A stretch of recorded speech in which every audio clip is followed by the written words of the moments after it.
Well, for me, I was a government major and an archives concentrator, and I went into my gov major first year just kind of knowing I was going to do that, but didn't know what to add on to it. And I didn't know what archives were going into college. So the fact that um, I was able to become a student worker and start taking classes in the concentration and come out like preferring that over my gov major would say that definitely affected the trajectory for sure.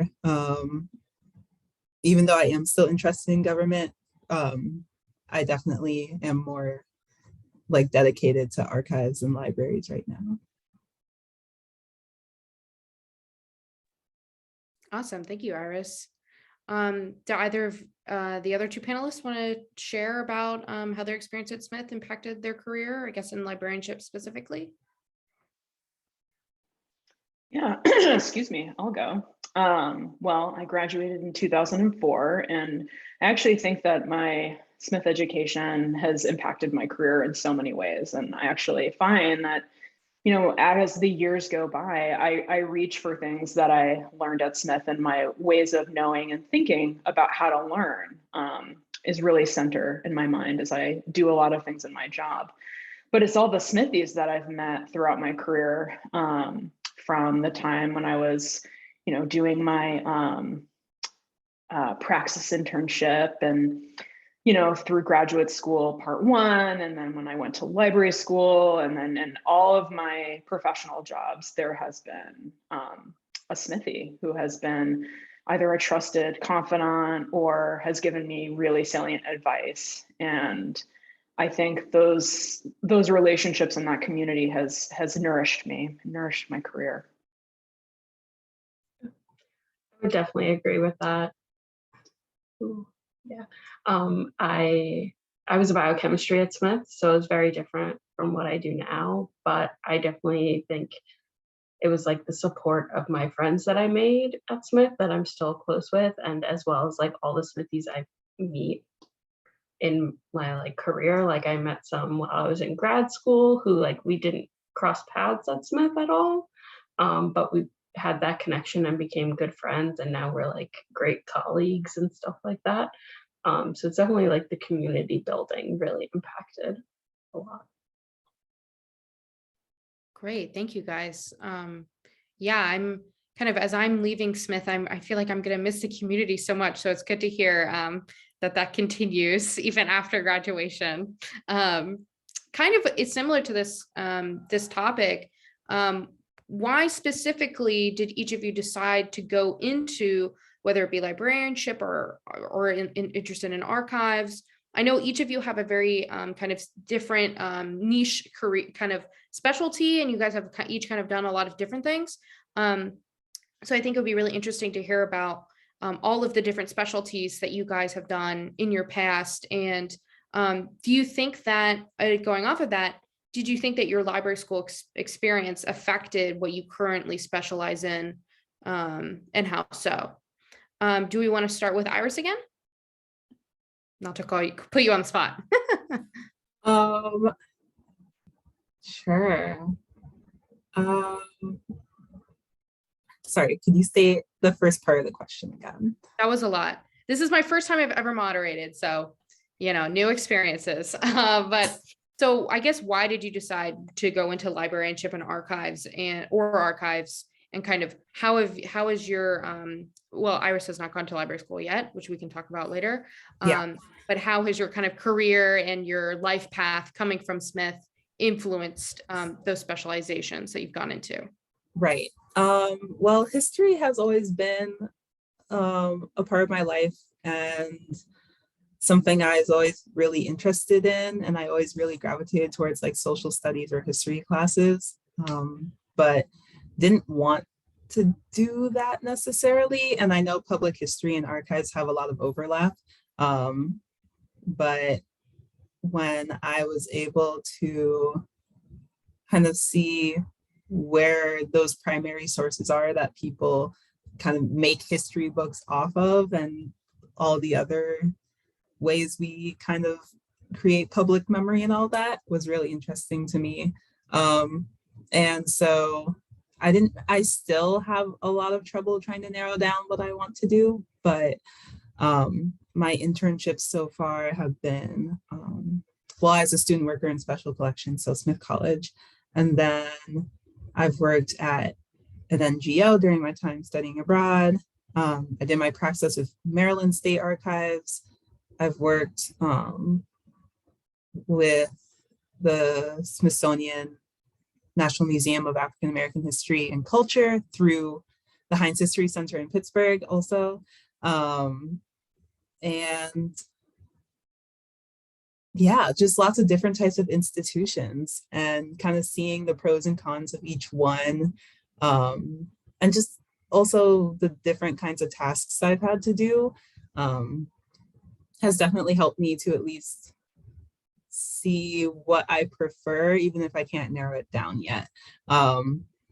If anything, I usually tell people I want to do community archives, but like even that can change, and library school is also there to help you narrow that down. And even if you still don't know what you're doing, like I feel like the average age for librarians is usually older, so you know, lots of people are figuring it out. Yeah, and I think that brings up a kind of a good point that I think our other panelists can talk about. You know, this is not a career that you have to start right away, right after undergrad. Stephanie, I know you have a different experience, but I think it's interesting that we can talk about those different experiences as well. Do either of the other two panelists want to touch on that? Well, I referenced graduate school part one. So I was in a history program, and I was working on like kind of this seminar paper that was supposed to be like a publishable article. And I was doing, you know, archives research. And so I was doing research at the Schlesinger Library, which is a women's history repository in Cambridge. And, you know, I was sitting there all day and I was like in the papers, and I liked my topic and I was into it. But I was really jealous of the librarians. They were having so much fun. They were talking to each other, and I wanted to talk to people. Instead, I was just in my laptop, you know, just in these papers, and I felt really lonely. And when I was in my program, I was really more interested in my assistantships and my work life in school than my topic. And I had some wonderful mentors who gently suggested that maybe I should go to library school. And that's what kind of got me started working in archives, which is what I did. My first professional job post MLS was working at Yale University and manuscripts and archives. But, you know, it was the height of the recession, and sort of I was trying to hedge my bets so I could stay employed since it was a 2-year contract position. And I had wonderful opportunities to learn to start to do teaching. And that's, you know, that opportunity to do research education classes for history majors at Yale, like really gave me some new perspective about how much I value teaching and how much I value my role as an educator, as a librarian. And so I had a lot of different experiences, even with that kind of archive specific job. And even in my 2 subsequent positions at Hampshire and at Holyoke, you know, I've been able to bring those 2 things together through courses that I work with, and ways of thinking and ways of knowing, and different disciplines as well. So it's a constant exploration. And, you know, I feel great that I have year 13 post MLS, and I really enjoy what I do. But, you know, just to recapitulate the value of the Smith education, I learned how to learn. And so in each reinvention of, you know, what I've been doing professionally, and with all of the changes that have happened, you know, in my work life, you know, I feel like I've been able to roll with it to a certain degree because I know how to learn. I know the questions to ask. I know what kind of resources one must draw upon to think about what they're doing. And that human capital is really important. I think we're all lucky to be Smithies because there's so many of us in the profession. So there's a lot of human capital that we can connect to. Yeah, I definitely, well, I went straight to grad school to be a librarian from undergrad. It wasn't super like a clear path for me. I went my 4 years at Smith as a biochemistry major, convinced I was going to get my PhD in biochemistry, until my senior year, the fall, when I was doing those applications. And I just like could not write my personal statement for the life of me. And I went to my advisor's office and started bawling and was like, I can't do this. And he looked at me and he was like, you don't have to. And that was kind of life changing, that I was told I didn't actually have to do something. And he was like, what do you like? And I was like, I don't even know what I like. So I took a lot of time and thought about it.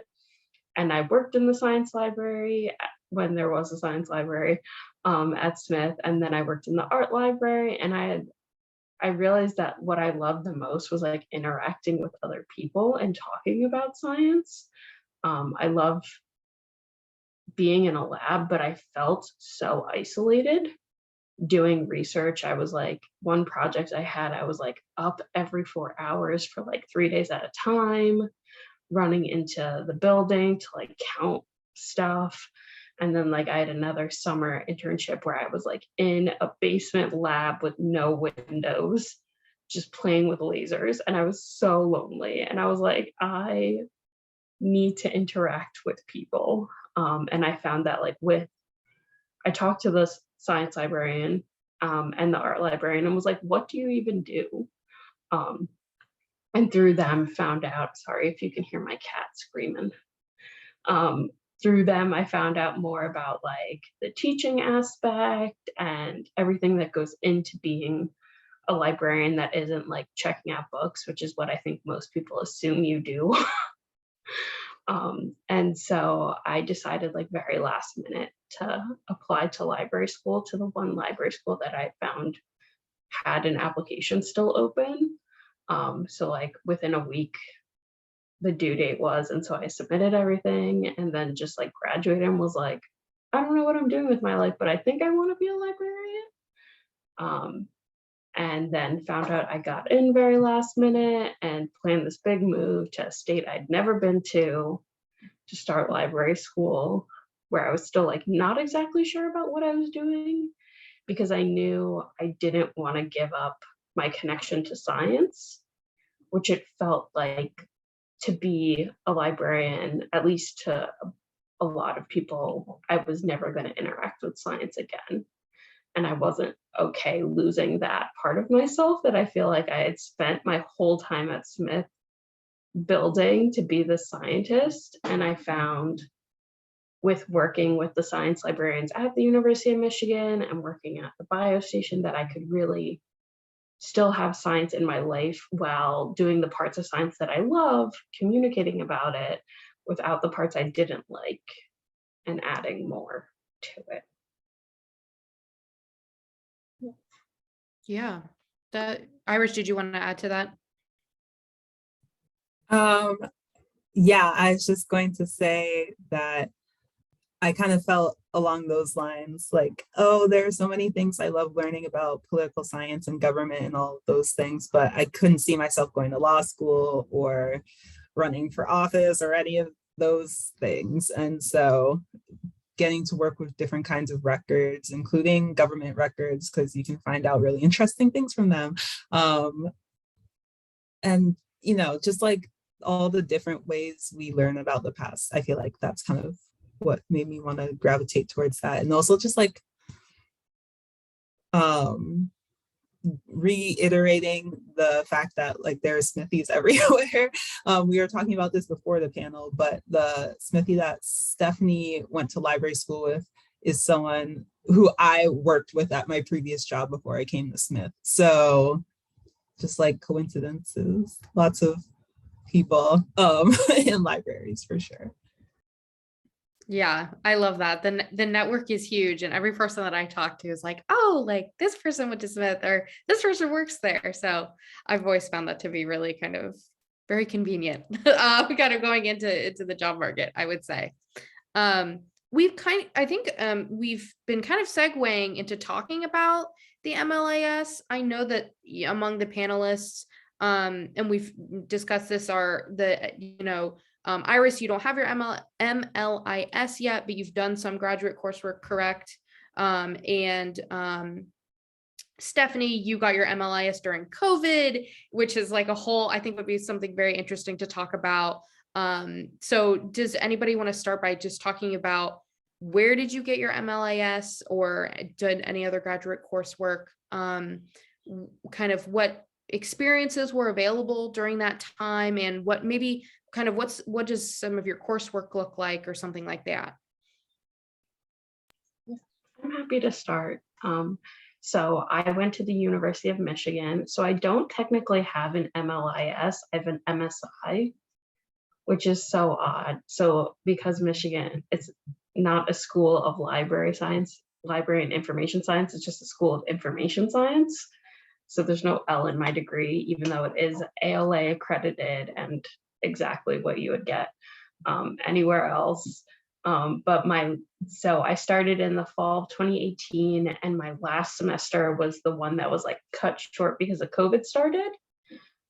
So I had like mostly a traditional library school experience with a little bit of pandemic added when everyone was like, how do you do this remote learning?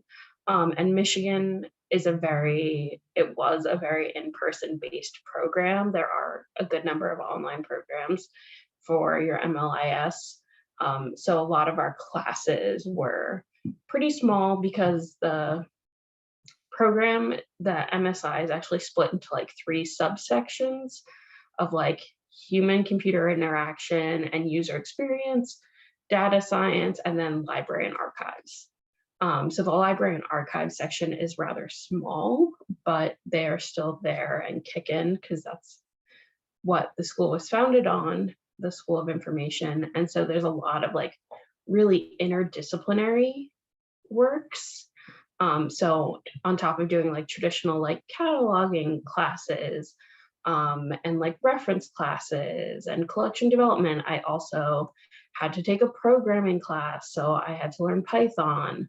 I had to do some data science and some like user experience work, which was really unique, so that when I was applying to jobs, they were like, oh, like, are you familiar with some of these things that happen in libraries but are just starting to happen, like more usability testing, more focus on some what you would think is like non-traditional library things, like projects outside of a traditional library. And because I had this really interdisciplinary degree, it worked out really well that I had a lot more experience doing like data science and actual like coding, so that I understood like more of like what technical services is doing and stuff like that, which was really great. And one of the reasons I chose the University of Michigan is because they have one of the largest academic library systems in the country, and I knew I wanted to go into academic libraries. So I figured there must be jobs for a graduate student who wants to do library science with these very large libraries. So I ended up working for the business library while I was there, which was very interesting because I had never had like any experience with business. And I learned a lot with like the MBA students and all of that, as well as I worked in a maker space, which was in the library. So doing like 3D printing and citizen science work, as well as I was the librarian for their biology research station in northern Michigan for a summer, which is like very hands-on with scientists and more similar to like what I do now. So it was definitely a unique sort of experience that I think I was able to do and sort of pave my path, knowing that no one else in my degree wanted to be a science librarian. But because I had the experiences at Smith of like introducing myself to professors and like asking to be part of their research, I definitely felt more comfortable like finding opportunities to put myself into to get experience. And that was what really helped.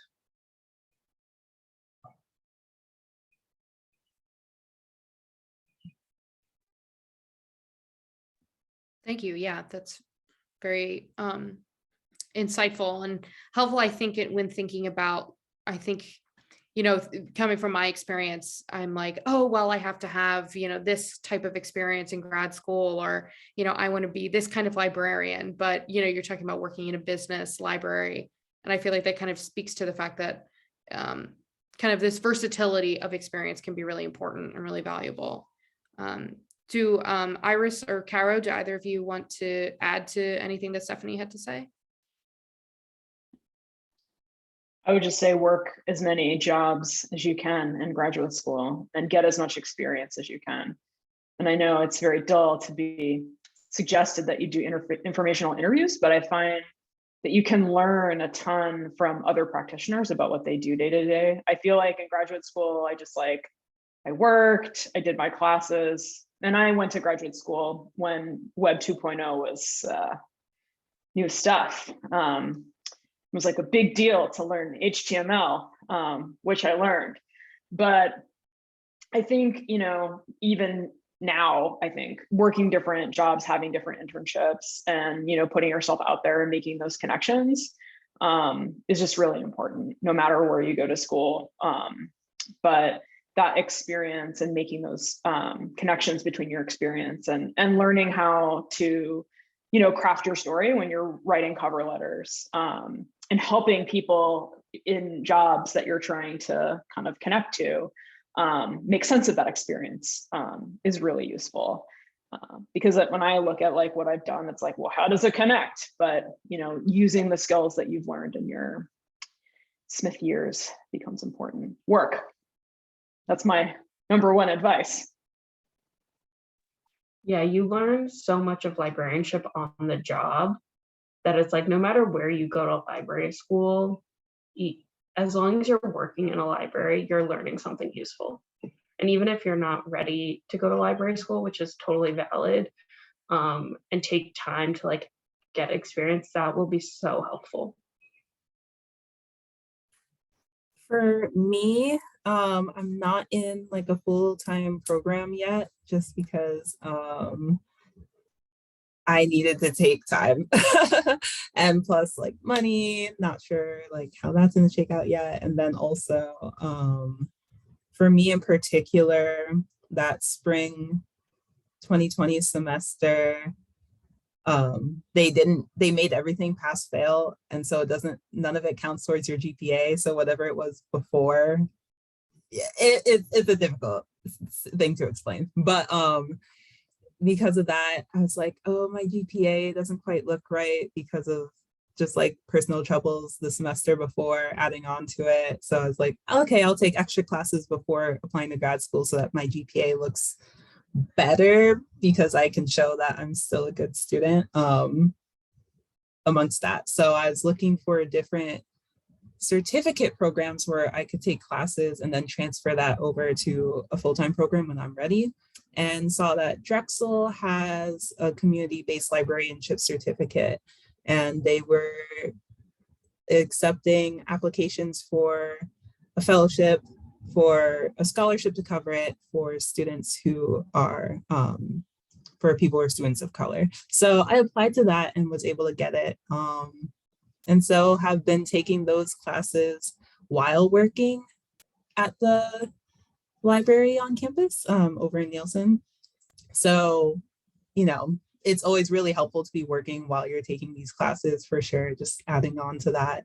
And Stepahanie has great experience as far as like, you did biochem and now you're a science librarian. But I also wanted to say that you can be in a topic as a librarian, but also like not have studied that to, you know, like to a large degree, because I was a reference assistant at a medical school library, and I was like, my mom's a midwife, and then there's like anything I know about health sciences is because of her. I did not take enough classes to be an expert in that, but you learn so much just being on the job and talking to librarians who've been there longer, others who may have taken you know, courses or like majored in a science before that. Same for lots of other topics. You can be a librarian for pretty much any topic, or an archivist for pretty much any topic, which is, I love the range in that, for sure. Yeah, I feel like for me, kind of part of the attraction of the career and of the degree was that it felt so versatile, and I didn't felt like I was pigeonholed into one thing where if you get like a PhD or something like that, I was like, oh, it's too big of a decision too quick.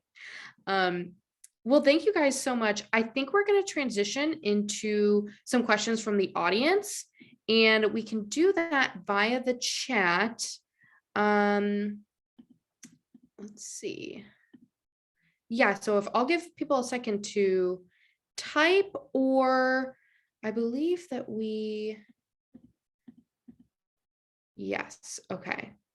So we have a chat and we have people monitoring the chat. We could also do, yeah, you can raise your hands also, and I can unmute you if you would rather